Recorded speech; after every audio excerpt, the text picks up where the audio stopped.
dalam environment dunia yang melemah kita harus make sure dan fokus bahwa domestic demand kita, consumption, investment, dan to some extent even ekspor yang cenderung melemah, tetap kita bisa push menggunakan berbagai instrumen. Oleh karena itu nanti policy mengenai consumption rumah tangga seperti daya beli, inflasi terkendali, employment creation itu menjadi penting. Belanja pemerintah dan policy pemerintah ditujukan kepada hal tersebut. Termasuk dalam hal itu nanti adalah berbagai kebijakan-kebijakan di bidang bansos, kesehatan maupun dari pendidikan. Untuk peningkatan investasi, infrastruktur yang selama ini sudah dibangun dan itu meningkatkan konektivitas dan meningkatkan mobilitas sehingga menciptakan tadi lower cost dan juga perbaikan dari sisi logistik distribusi. Selain juga menciptakan atraktivitas terhadap investasi baru. Investasi tidak selalu dari luar tapi juga dari dalam di mana kesempatan berusaha muncul. Dan kita menggunakan insentif fiskal secara selektif. Kalau ada sektor tertentu seperti otomotif, electric vehicle mau di-push atau sektor perumahan yang kita menganggap bahwa itu adalah perlu untuk ditingkatkan, kita bisa menggunakan instrumen fiskal termasuk tax insentif di dalam rangka menciptakan stimulasi.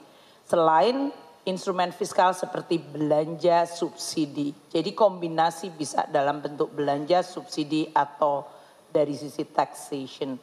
Untuk ekspor kita akan terus dukung melalui hilirisasi dan itu memposisikan Indonesia di dalam tren dunia dan membuat Indonesia di dalam strategic value chains global dan itu menguntungkan posisi Indonesia. Tentu masih banyak homework mengenai hilirisasi ini termasuk produk pada level hilir seperti chips dan elektronik yang lain. Dan yang terakhir transformasi ekonomi Indonesia sendiri. Yaitu apakah itu di dalam energi, hilirisasi industri maupun hilirisasi dari sektor pertanian. Itulah yang mungkin menjadi strategi growth kita dan bagaimana APBN fiscal tools akan membantu dan mendukung strategi tersebut. Pertama mengenai consumption rumah tangga yang terjaga. Ini karena inflasi terkendali dan Indonesia seperti saya sudah sering sampaikan. Menggunakan approach tidak hanya dari sisi monetary approach. Tapi fiscal dan bahkan approach secara birokratis administratif itu sangat penting untuk mengadres inflasi yang bukan berasal dari agregat demand. Jadi seperti Mendagri dan kami mengumumkan pemerintah daerah melalui tim pengendali inflasi daerah. Pak Menko tim pengendali inflasi nasional. Itu semuanya memberikan kontribusi terhadap stabilitas harga pada tingkat yang kemudian menciptakan inflasi rendah. Dan itu membantu daya beli. Pada saat krisis pangan terjadi, krisis energi global terjadi, Indonesia relatively punya inflasi yang rendah. Dan itu menguntungkan sehingga kalau kita lihat growth dari consumption kita bisa terjaga mendekati 5%. Dan itu mendukung growth kita di 5%. Another example untuk meningkatkan konsumsi adalah employment atau kesempatan kerja dan penciptaan kesempatan kerja.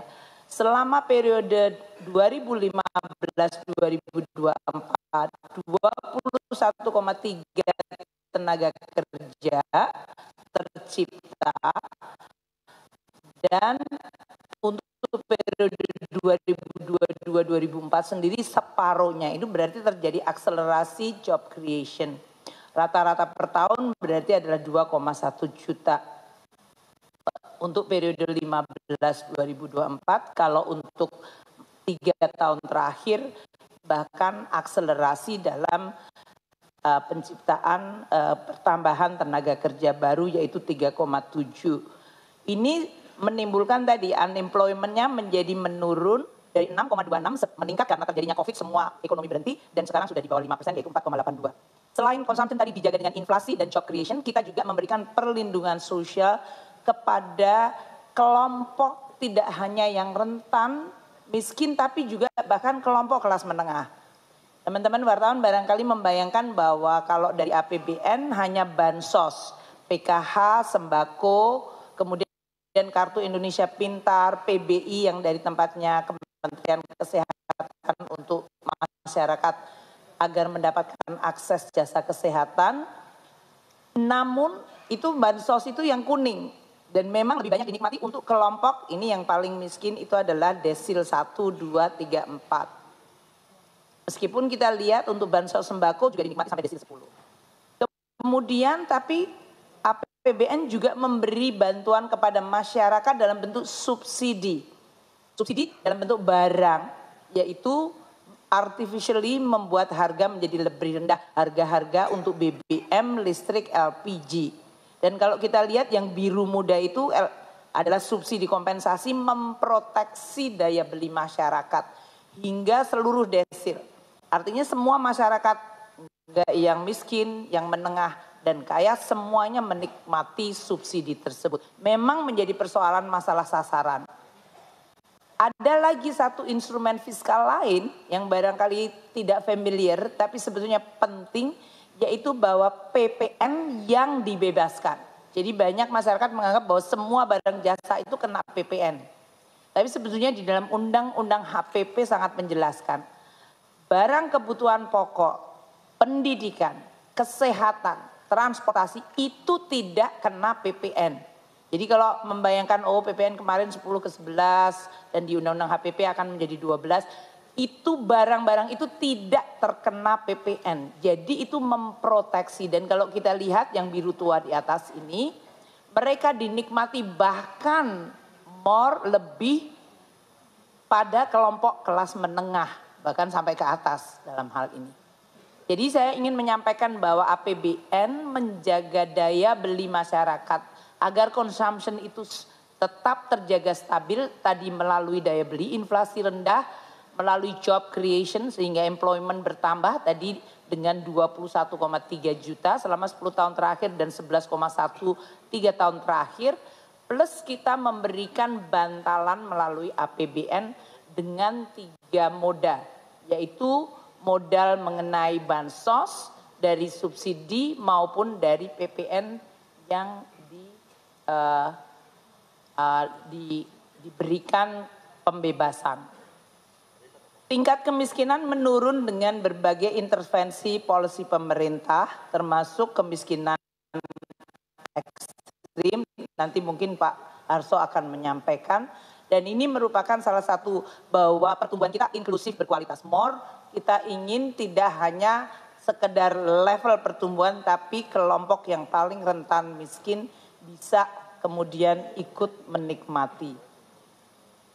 Transfer ke daerah yang selama ini juga sudah diberikan jumlahnya makin meningkat, itu kita lihat mampu mengurangi juga ketimpangan. Karena kalau sosialnya itu makin tidak timpang, akan menimbulkan juga yang disebut tadi modal sosial yang Pak Menko sampaikan.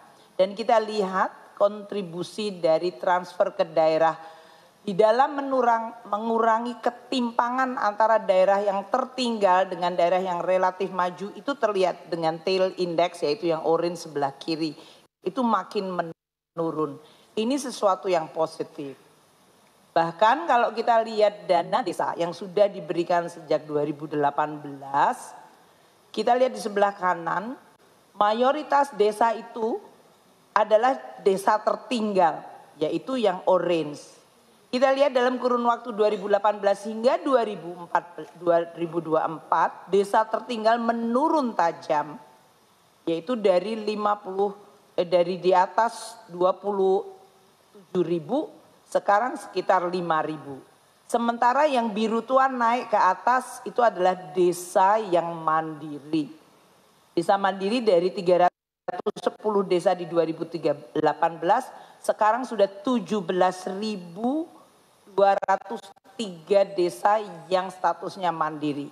Desa tertinggal yang 2018 27.860 sekarang menjadi 6.100. Masih harus diturunkan terus, tapi ini adalah sesuatu yang positif di dalam menyelesaikan persoalan-persoalan pada kelompok masyarakat yang rentan, daerah yang masih tertinggal, dan kelompok masyarakat miskin. Kalau tadi kita bicara tentang consumption, kita bicara investasi.